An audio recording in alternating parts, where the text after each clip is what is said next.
Hello friends, आज class 10 से topic discuss कर रहे हैं लीनियर इक्वेशन।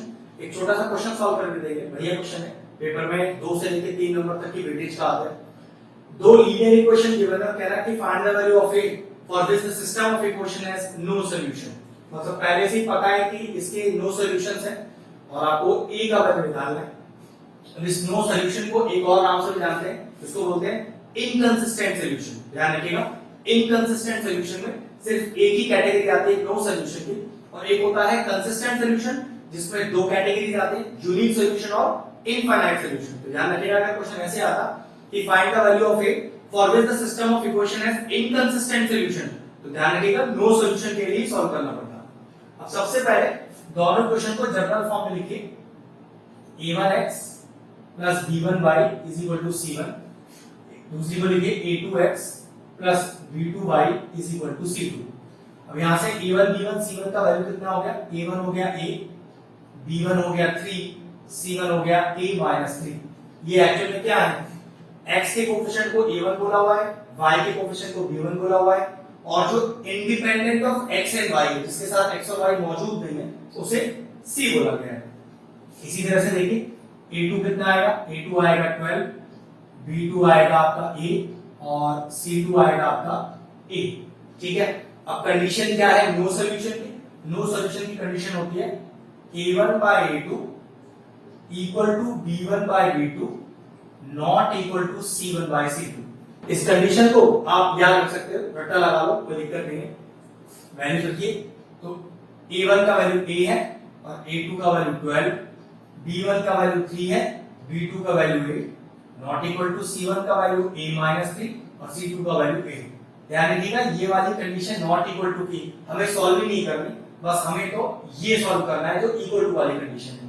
क्रॉस मल्टीप्लाई कीजिए, तो a into a is a square और 12 3 जा 36। a का वैल्यू आ गया अंडर रूट ऑफ 36। और ध्यान रखिएगा, इस अंडर रूट 36 को 6 नहीं लिखना है, आपको इसको लिखना है प्लस माइनस 6। बिल्कुल हाँ, ध्यान रखिएगा, जब भी कोई टर्म रूट से बाहर आता है तो आप उसे प्लस माइनस लगा के लिखते हो। 9th स्टैंडर्ड तक ये प्लस माइनस का लॉजिक आपने कभी सीखा ही नहीं है। ध्यान रखिएगा, अब से ये रूट के अंदर से जब भी कोई टर्म बाहर आएगा तो प्लस माइनस में आएगा, विद अ कंडीशन दैट कि ये a अगर कोई दूरी है, डिस्टेंस है मतलब, तो पक्की बात डिस्टेंस आपका नेगेटिव नहीं हो सकता, लेंथ आपकी नेगेटिव नहीं हो सकती। इस तरह के टर्म्स अगर a डिनोट करते हैं तो पॉजिटिव रखिएगा, लेकिन यहाँ तो a एक न्यूमेरिकल वैल्यू है, नंबर है, जो कि प्लस और माइनस दोनों हो सकता है। तो फाइनल जो वैल्यू है आपकी a की वो है plus minus 6। Therefore the value of a is plus minus 6। Question finish हो। चलिए एक क्वेश्चन और करते हैं। इस बार आपके पास है इनफाइनाइट सॉल्यूशन वाली कंडीशन, और इस बार आपको m और n का वैल्यू निकालना है। जैसे फर्स्ट क्वेश्चन में आपको दिया हुआ था नो सॉल्यूशन, जिसको आप बोलते हो इनकंसिस्टेंट सॉल्यूशन। इस बार है इनफाइनाइट, जिसको आप बोलते हो कंसिस्टेंट सॉल्यूशन। मैंने आपको बोला भी था कि कंसिस्टेंट में दो केस आते हैं, इनफाइनाइट और यूनिक। तो आपको मेंशन हमेशा होगा कि कौन सा सॉल्यूशन आपको सॉल्व करना है। तो यहाँ पर इनफाइनाइट के लिए आपको m और n का वैल्यू निकालना है। तो क्वेश्चन करने का वही तरीका, दोनों के पहले जनरल टर्म लिखिए। लेकिन एक प्रॉब्लम है इस बार क्वेश्चन में, एक टर्म जो x के साथ है, एक टर्म जो y के साथ है, लेकिन ये 3 और 5 इंडिपेंडेंट ऑफ x और y वाला टर्म, और ये दो अलग अलग जगह नहीं लिखा हो सकता। तो सबसे पहले इस इक्वेशन को ठीक करते हैं। 2m plus 1 into x plus y is equal to 5। ये 3 को उधर जाना ही पड़ेगा। अगर आपने ये स्टेप नहीं ठीक किया तो इक्वेशन आपका गलत होने का चांस है। अब ये इक्वेशन बिल्कुल सही जनरल फॉर्मेट में, एक टर्म जिसमें x मौजूद है, एक टर्म जिसमें y मौजूद है, और एक टर्म जो इंडिपेंडेंट है x और y के, जिसके साथ x और y मौजूद नहीं है। अब देखिए a1x plus b1y is equal to c1।